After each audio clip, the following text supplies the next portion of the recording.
I have with me today Mimi Leder. She's the recipient of the Cinematic Imagery Award, producer-director of The Morning Show. She's done the most incredible TV shows on this planet. Shows with longevity, The Morning Show, The Leftovers, ER, China Beach. Mimi, talk to me about your career, because first of all, I remember being your trainee. In addition to being so talented, you are like one of the nicest human beings in this town. So, what makes you tick? I know you started out as a script supervisor, and then you had that opportunity to become a director at a time that I'm sure was really hard to be a female director in this town. So talk to me about your journey. Well, I had a lot of people who believed in me and my talent, and I was inspired by many filmmakers and my father, Paul Leder, and the message I got was to keep going, never be afraid, dream your dreams, and follow them. And I had a lot of people who believed in my talent, who helped me along the way and gave me jobs when there are only a handful of us women.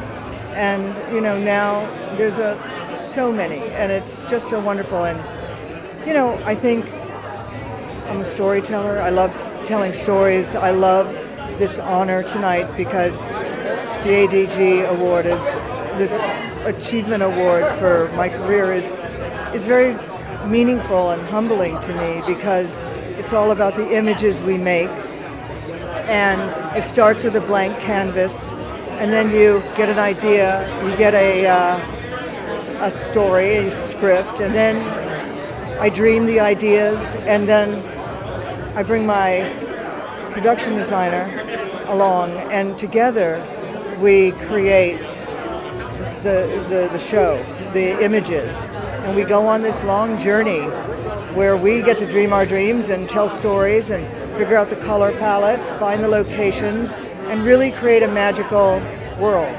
And so I feel very fortunate and honored to be being honored by this group of artists. Well, I know your show is also nominated tonight. Nelson Coates is nominated for Best Art Director.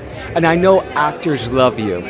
And in addition to actors loving you, you have this other talent that I picked up on, which is you always knew what you wanted. I remember seeing you look at a director of photography and saying, I want you to throw up an 85 millimeter lens. You were that specific. Talk to me about that part of your vision.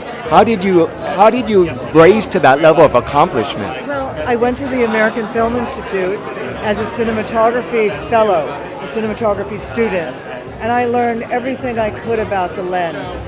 And I grew up on my dad's sets, where we'd run through the streets of, he did low-budget movies, and we'd run through the streets with no permits, setting up cameras, and I learned everything I could about the lens and the power of the lens.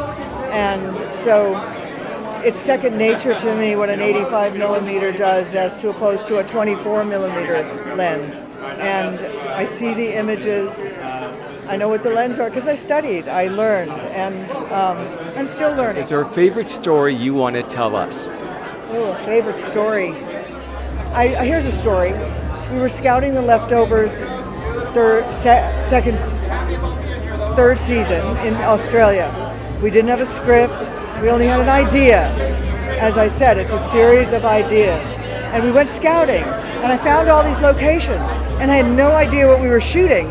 And I would go to a location, and I'd go, I don't know what we're shooting, but we're doing it here. And then they wrote to the locations. So that's kind of working backwards, and it was kind of extraordinary. Well, that's just part of your creative genius, and thank you so much for being with us tonight. Appreciate it. Thank you.